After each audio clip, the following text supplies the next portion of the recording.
The Monk and the Hangman's Daughter, written by Ambrose Bierce, narrated by B.J.Harrison.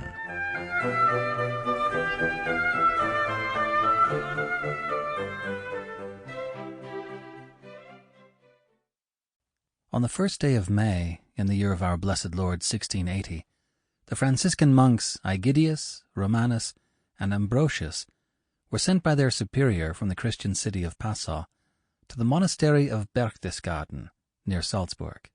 I, Ambrosius, was the strongest and youngest of the three, being but 21 years of age. The monastery of Berchtesgaden was, we knew, in a wild and mountainous country, covered with dismal forests, which were infested with bears and evil spirits, and our hearts were filled with sadness to think what might become of us in so dreadful a place. But since it is Christian duty to obey the mandates of the Church, we did not complain, and we were even glad to serve the wish of our beloved and revered superior. Having received the benediction, and prayed for the last time in the church of our saint, we tied up our cowls, put new sandals on our feet, and set out, attended by the blessings of all. Although the way was long and perilous, we did not lose our hope, for hope is not only the beginning and the end of religion, but also the strength of youth and the support of age. Therefore our hearts soon forgot the sadness of parting, and rejoiced in the new and varying scenes that gave us our first real knowledge of the beauty of the earth as God has made it. The color and brilliance of the air were like the garment of the Blessed Virgin. The sun shone like the golden heart of the Savior, from which streameth light and life for all mankind. The dark blue canopy that hung above formed a grand and beautiful house of prayer, in which every blade of grass, every flower and living creature praised the glory of God.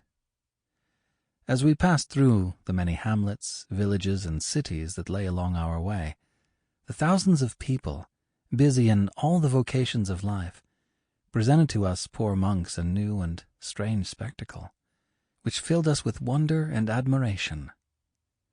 When so many churches came into view as we journeyed on, and the piety and ardor of the people were made manifest by the acclamations with which they hailed us, and their alacrity in ministering to our needs, our hearts were full of gratitude and happiness. All the institutions of the Church were prosperous and wealthy, which showed that they had found favor in the sight of the good God whom we serve. The gardens and orchards of the monasteries and convents were well kept, proving the care and industry of the pious peasantry and the holy inmates of the cloisters. It was glorious to hear the peals of bells announcing the hours of the day. We actually breathed music in the air. The sweet tones were like the notes of angels, singing praise to the Lord. Wherever we went, we greeted the people in the name of our patron saint. On all sides were manifest humility and joy. Women and children hastened to the wayside, crowding about us to kiss our hands and beseech a blessing. It almost seemed as if we were no longer poor servitors of God and man, but lords and masters of this whole beautiful earth. Let us, however, not grow proud in spirit, but remain humble, looking carefully into our hearts, lest we deviate from the rules of our holy order and sin against our blessed saint.